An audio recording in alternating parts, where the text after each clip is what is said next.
your mind, I wanna stay for you. Getting all the peace and pie for your wife. Everybody wanna know how it feels. Everybody wanna see what it's like. Living in a big house, I don't mind. Me and Missy is so endless, the best to make it money. Alright.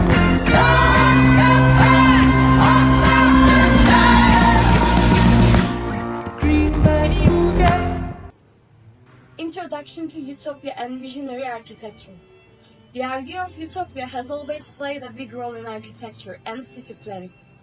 Utopian designs aim to create perfect societies, reflecting big political and philosophical ideas. This section introduces key ideas from Rowe and Cotter's Utopia, Decline and Fall, and Tafuri's Toward a Critique of Architectural Ideology. It helps us understand how both perspectives explain why utopian ideas in architecture often fail. The collapse of utopian ideals.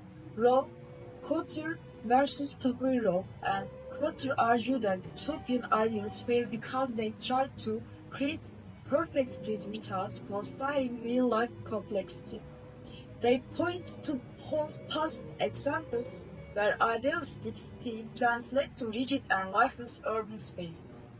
Tafuri, however, takes a stranger stance, saying that utopianism is not just unrealistic but actually helps capitalism.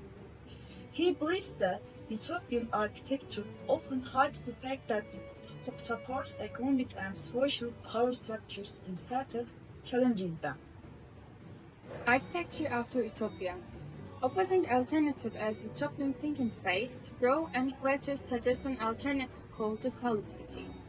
This idea embraces diversity, historical influences, and small individual projects rather than big rigid plans. They believe cities should grow naturally, blending different styles and purposes. Tafuri, on the other hand, does not believe that architecture can fix social problems at all. He argues that architecture is too closely tied to capitalism, making any attempt to create a better society through design impossible. This debate raises an important question. Should architects focus on practical solutions, or must they accept that architecture cannot change society? Modernism, order versus economic power. Rowe and Cotter criticize modernist architecture for focusing too much on order and efficiency, arguing that it ignores the natural chaos and diversity of real cities. They believe cities should have complexity and spontaneity rather than strict rules. Tafuri agrees that modernist architecture is about control, but he sees it as a part of capitalism's push for efficiency. In his view, modernist urban plans are designed to organize work and consumption in ways that help big businesses and governments rather than ordinary people. The role of ecologicity in contemporary architecture. Rowe and Cotter's idea of ecologicity still influences architecture today. Their approach encourages adaptable mixed-use spaces where different elements come together in nature. This vision supports urban planning strategies that focus on walkability, flexible zoning, and blending old and new buildings. It suggests that cities should not follow strict blueprints but should instead evolve like living organisms. Tafuri's skepticism and its implications. Tafuri warns that architecture will always be limited by economic and political forces. He argues that architects often believe they can make real social change, but in reality, they are working within a system that controls them. His ideas remain relevant today, especially in cities where large corporations and real estate developers shape urban spaces more than architects do.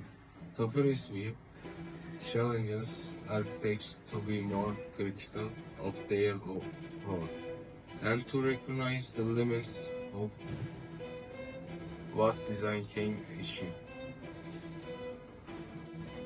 Applying these theories to urban challenges, Modern cities face problems like climate change, social inequality, and corporate control over housing. Rowe and Coulter's College City offers ideas for making cities more flexible and inclusive, allowing different communities to shape their own spaces. Their ideas align with efforts to create sustainable and community-driven urban environments. However, tougher skepticism is a reminder that architecture alone cannot solve these issues. He warns that if architecture ignored the power of money and politics in shaping cities, even well-meaning projects can end up reinforcing inequality. The debate continued influenced the debate between Rowe and Coulter's optimism and tougher skepticism still influence architecture today. Some architects and planners embrace the college city approach, design diverse and adaptable urban space. Others take a more critical view, acknowledging that architecture is deeply connected to economic systems. This ongoing discussion helps shape the decision about city planning, architecture education, and the role of architects in society. Conclusion: Rowe and Coulter suggest a flexible, inclusive approach to urbanism, while Toffery questions whether architecture can ever be independent from economic forces. Their ideas continue to shape how we think about architecture today.